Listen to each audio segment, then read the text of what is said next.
And go ahead, Ethan. Okay, question 3, 2023 February. And let's go to the call to questions. So as Tuan, it's a hell of a name, decided to sue for damages based on his rights under the lease with Leo. So T is tenant, L is landlord. That's an easy one. So right there, it tells me this is real property. Call number 1, what claims made Tuan, I'm going to say tenant, reasonably assert against the landlord? So the claims that the tenant has against the landlord, I would say maybe breach of lease, maybe the implied covenant, quiet enjoyment, warranty of habitability. Okay, if this is a residential lease, we don't know. What claims may T assert against Annika? Oh, let me guess. I don't even need to read it. I'm gonna go down the limb here and say Anna's the assignee. But hopefully I'll be right. We'll see. Because you've seen enough real property essays to know they do this all the time. T for tenant, L for landlord, A for assignee. So can T assert against Annika? That means if T, who would be secondarily responsible, don't forget, Annika and Leo will not be, if they're an assignee, unless there's a novation, Annika and Leo will not be in privity of contract, but they will be in privity of estate. So Annika is primarily liable, the tenant is secondarily liable. And so if the tenant, say Annika is broke and the tenant has to pay Leo, then Tuan can seek contribution or indemnity from Annika, okay, under their contract. 3, what counterclaims may the landlord assert against the tenant? All right. I like it better when the MBE, like the MBEs will say the landlord, the tenant, the assignee. They'll just say that rather than they give proper names. They'll just give common names. That's the right, whatever. All right, so a tenant sells antique furniture. Okay, so this is a commercial lease. So there's not going to be a warranty of habitability. That's already out the door. He signed a 10-year lease. All right, that's a term for years. Or what's called a fixed term tenancy. Also incorrectly, like a misnomer is tenancy for years, but it's a fixed term tenancy. Fixed term tenancy. A warehouse owned by Leo for $1,000 a month with the start date of January 1st. Okay. So let me ask this. Arlen, I'm just going to call on you because I see you. Does the tenant have to give notice at the end of the lease? Like, hey, I'm going to be moving out at the end of the lease. Does he have to give notice? No. No. And the answer is no, because we already know when it's going to end. Your lease is up, So here you go. The warehouse would be used to store the inventory, so all the furniture. Ironically, I've got a buddy who actually does this for a living, and he's got a warehouse. And a little side note, his warehouse was an inside job, got broken in on Friday night. Called the police, and they said, okay, don't go into the warehouse, don't disturb anything. And the whole weekend, he didn't go into the warehouse after he initially found out it was just broken into. And guess what? They came back and robbed it on Sunday. Awesome. We lost about $600,000 worth of inventory, and he's not insured. Awesome. So that was a really brutal blow for him. So anyways, when the tenant attempted to occupy the warehouse on January 1st, he discovered, Annika, so it's not an assignee. Huh, I was wrong. Was there pursuant to a valid executed lease, which is not due the end of January 31st? Okay, so we got a couple of things here, and this has been on previous real property essays recently. So does the landlord have a duty to deliver actual possession or legal possession?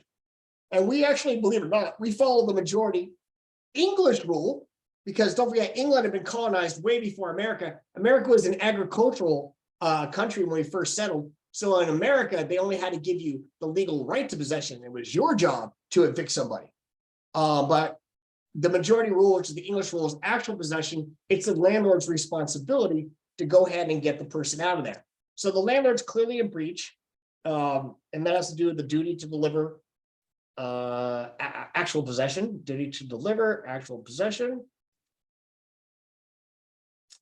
Okay. And so the tenant then immediately rented another almost identical warehouse from Bruno on a month-to-month basis for $1,500. Okay, so we have $500, and it's only for a month, $500 in damages. Is that all the damages that Tuan has? Anybody? Kevin, you saying no. What else does he have?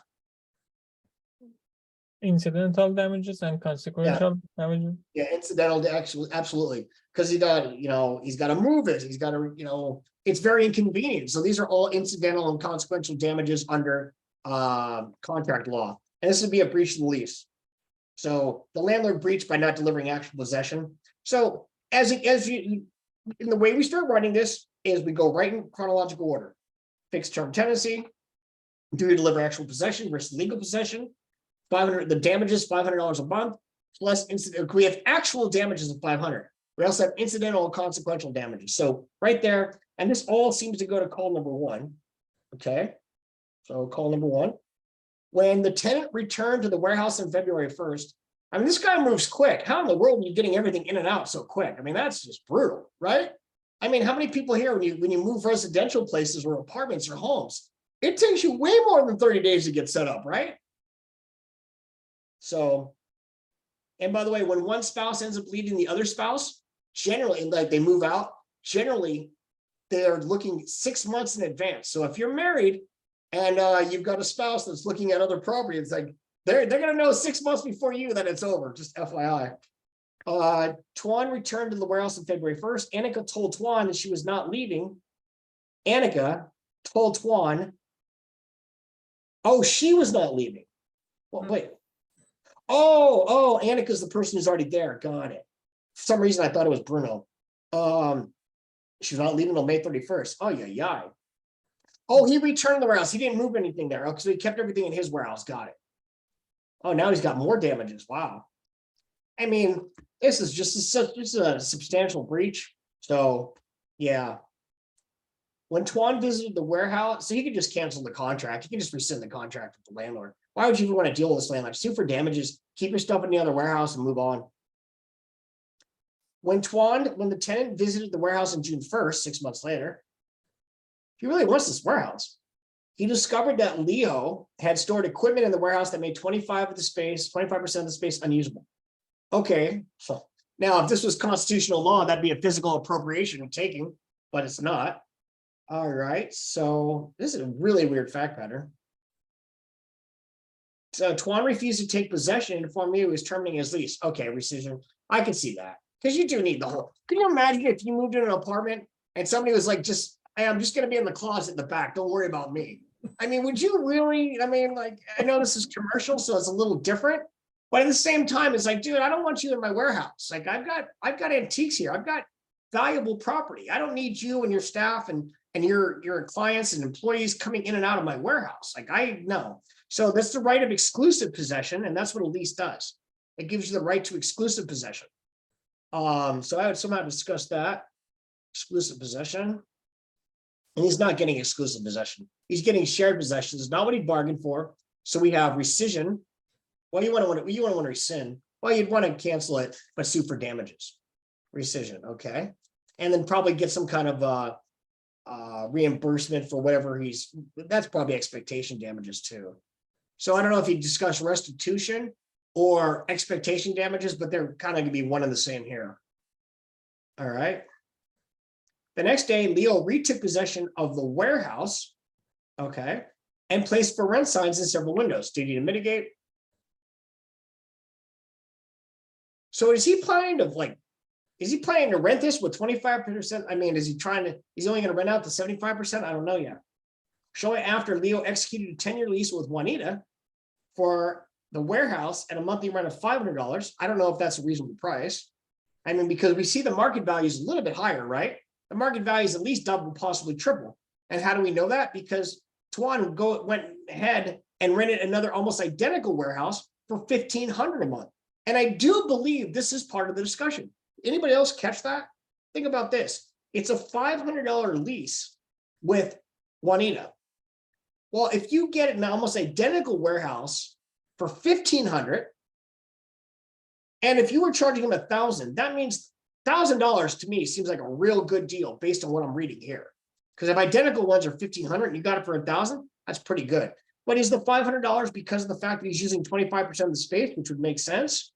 Or because he's trying to mitigate but not reasonable? To me, that's like whether or not that's reasonable. Okay, that's a reasonable price. Because don't forget, you have to deal a good faith mitigation is you can't just give it to like, think about it. If Christina, if you were to lease my apartment, let's say you breach the lease, you're gonna get a job in California, you end up not getting a job, you end up staying in New Jersey, and like, and you're gonna pay $5,000 a month. I can't rent it to my brother for $1 a month and then charge you $49.99 every month of the lease. If you had a 10-year lease, that wouldn't be fair. So it has to be reasonable, part of the duty to mitigate. Tuan rented Bruno's warehouse from January to June. Got it. He later signed a new lease for 9.5 years, which is reasonable, with a monthly rent of $1,500. Oh, he's going to have a ton of damage. So he's going to have $500 a month times all that time. Juan has never paid any rent to Leo. Oh, I'm like wondering how in the world Leo's going to countersue him. I'm like, what is Leo countersuing for? Like the damages for the $500, like the difference between, oh, I can only rent it for $500. What was me? But no, what Leo's going to, okay. Well, Tuan never lived there.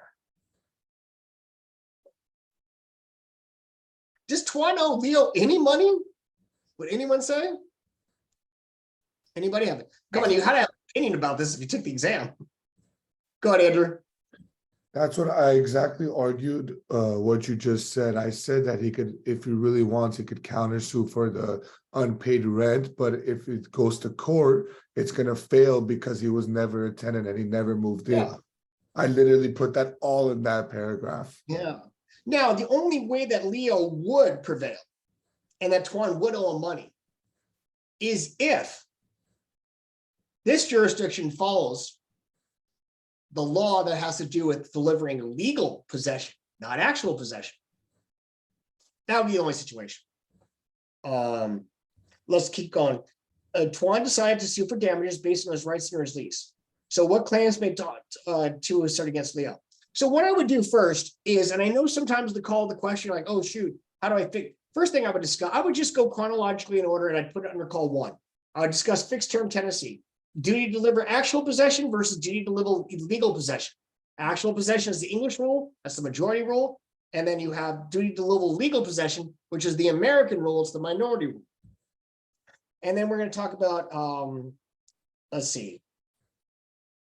Yeah, you have his damages. What are his damages? He's going to rescind. He's going to get expectation damages, incidental and consequential damages. I mean, he has $500 a month. So it's 6,000. Is it $60,000 in damages? They want to see that? You see, I got 60,000. For those of you who do math, $500 a month times 12 is 60. And that times 10 years is 60,000. So he has $60,000 in damages. And plus incidental and consequential damages. And even if you don't know how to do it, it's $500 times 10 years, or $500 times 120 months, or $500 times 12 months times 10 years. It's all the same calculation. Number 2, what claims may Tuan against Anika? I am lost on number 2. What in Anika? What claims may Tuan assert against Anika? Holdover? No. I mean, somehow I'm gonna have to get to a holdover tenant, but wouldn't that be the landlord suing? I guess you would sue the landlord for a holdover tenant or something. I don't know. What about Anika? Go ahead, Kevin. I'd love to hear what I'm missing in number 2. Well, if you were speaking to the minority, if he was had legal possession and that was what gave him the rights as the same as the property owner, then he would be suing to a victor. Oh, there you go. And did anyone else have a little trouble hearing him, or was it just silent? Like God, can everyone hear him? Okay, because I had a little trouble hearing him. I don't know if that's on my end. Everyone else I didn't. Okay. Yeah. So yeah, I wonder. Let me ask the people who took this. Did you really go? I mean, it seems like this is almost heavy on the discussion of legal versus actual possession. Who here discussed that? Raise your hand. Who here didn't discuss that? I should go to the people that did not discuss it. Okay, and so one more time, who did? Caesar? Okay. All right. I mean, I could be off. Let's see here. I just don't, what claims does 2 have against Anika? For those of you that did not discuss legal versus actual possession, which, I mean, maybe it's not that big of a thing. What claims do you have against Anika? I'm sorry, I don't see any. I mean, injunction? There, yeah, maybe that's it. Kick her out. Go ahead, Andrew. That's actually what I did since we were in incidental damages and I put that there was a material breach of contract for the first Yeah. question. I went and said that there really is no things that he could file over Annika, but if he really wanted to, he could have filed the injunction with the court and it could have went to the Yeah. court of law and they would have most likely have removed him. And I said, I did preliminary injunction. I talked about all of them. I said, if you don't get him on this, you could just get him on the other one, but that would ultimately be to the court because I didn't see anything else. I have to think number 2 is about injunction. That's the only thing I could possibly see. Because you're in my warehouse. I have a legal document here, a lease. Your lease ends on January 31st. So after January 31st, you are now trespass. There you go. That's what it is. Trespass injunction. Okay, I just figured it out. And again, this is why I read it multiple times, because I have to talk myself through this. And whenever I see a student at the bar exam, they start typing within the first 10 seconds. They're not smart. They're not wise. They are being foolish and careless, in my opinion.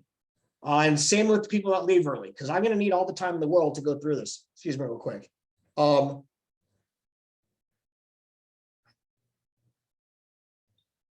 Okay, number 3. Okay, so trespass. Okay, it's trespass and injunction. I knew it. Wow, real property, torts, and remedies. Wow. Even though trespass technically is part of real property and contra and torts. Wow, interesting. What counterclaims may Leo reasonably assert against Tuan? Well, and no, call number 1. That's where you talk about the duty to mitigate. Well, actually, maybe you discuss it in number 3 because that seems like it goes in order. So paragraph 1 goes to call 1. Paragraph 2 goes to call 2. Paragraph 3 goes to call 1. Paragraph 4 goes to call 3. Paragraph 4 goes to call, or paragraph 5 goes to call 1. So it's 1, 2, 1, 3, 1. Go ahead, Shereen. We shouldn't discuss constructive eviction anywhere. That he didn't give a notice and he just terminated his lease immediately. I'd have to think you're right. Absolutely. Yeah. What? How did I miss that? I thought that it had something to do with him occupying some of the space. When a landlord occupies so much of the space, isn't that a constructive eviction?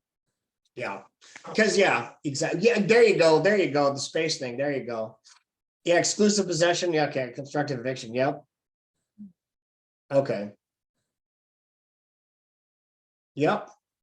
All right. Yeah, good. Excellent. God, I knew there was something there. Commercial lease. I think I even said it in the beginning. Constructive, and I said it in the beginning because I'm like, that's a commercial lease. So you're not gonna have one implied warranty and habitability. Let's see. Antique furniture, commercial lease. Commercial lease. Okay.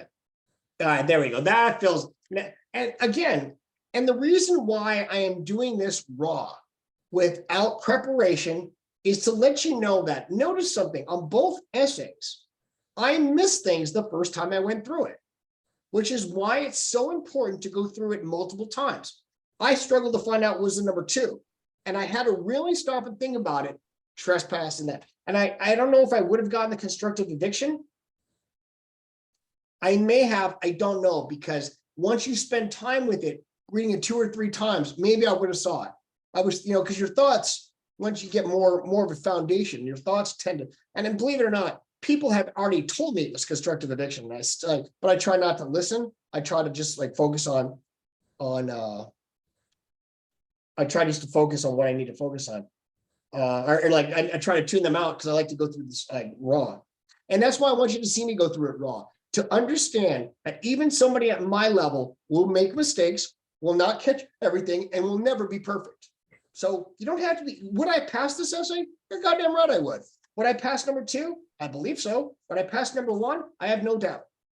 So I wouldn't get published on any of them. I'll be honest. I don't think I'd get, there's only a few essays that I look at. I'm like, oh, I'd gotten published on that. And even that's even being arrogant and maybe a little unreasonable. So but I do think I would pass all three of them, and I don't think that's being unreasonable or arrogant. Okay, now what counterclaims may Leo assert against Tua? That he mitigated in, like, that Tua had no right to move out. I don't really see much in number 3, other than like he mitigated, but it wasn't reasonable. And if he did properly mitigate, and assuming that the tenant Tuan was in violation of the lease, in that case, then Leo could assert $500 a month for the 9.5 years or whatever. Okay, let's open up for discussion. If there's any more discussion to be had. Anyone? Let's do it now. So, go ahead. Can I ask a question? So for part 2, we cannot talk about holdover tenant, can we? You could probably put it in, I might have put it in number 1. You could put it in number 2, either or. I don't think because the holdover tenant is more of like, it could be either one, Shereen. I have holdover here, yeah. Thank you. It seems like a lot of, a huge part of this essay was on call 1. I would say probably 60%, maybe 30% on number 2, or 25% on number 2. 60, 25, and then 15, and 15% for number 3. And the reason why I think number 2 is 25% was because of the fact that you have to discuss injunction. Are you likely to, he's going to win, he's got a valid, I can't imagine why I wouldn't get an injunction to get Anika out of there, because that's a claim he could reasonably assert. All right. And anything else? And thanks for that question, Shereen. Very good. All right, so let's do this. I am going to take a quick 5-minute break, and we'll come back for questions 4 and 5.